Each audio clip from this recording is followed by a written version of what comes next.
Dan Yang Bertuah, kita ambil maklum keputusan Mahkamah Tinggi Kota Kinabalu pada 17 Oktober berhubung kajian semula pemberian khas persekutuan kepada Sabah. Kerajaan Madani menghormati proses perundangan dan akan meneliti alasan penghakiman Mahkamah Tinggi Kota Kinabalu. Setelah diterima kelak, belum diterima lagi.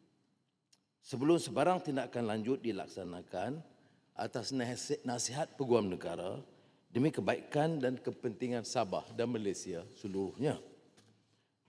Mahkamah Tinggi Kota Kinabalu antara lainnya mengarahkan Kerajaan Persekutuan untuk mengadakan satu kajian semula bersama Kerajaan Sabah di bawah Perkara 112 di Perlembagaan Persekutuan bagi memberikan kesan terhadap hak 40%.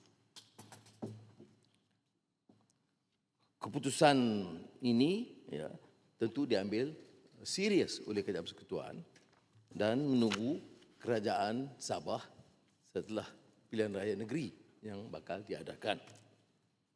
Tetapi yang memuskilkan ialah keputusan itu telah mengundang tafsiran yang mengelirukan, seolah-olah Kerajaan Persekutuan kini dan terutama sebelumnya yang juga disertai oleh ahli-ahli yang berhormat pembangkang sekarang hanya menyedut hasil Sabah dan tidak menyumbang kepada pembangunan Sabah.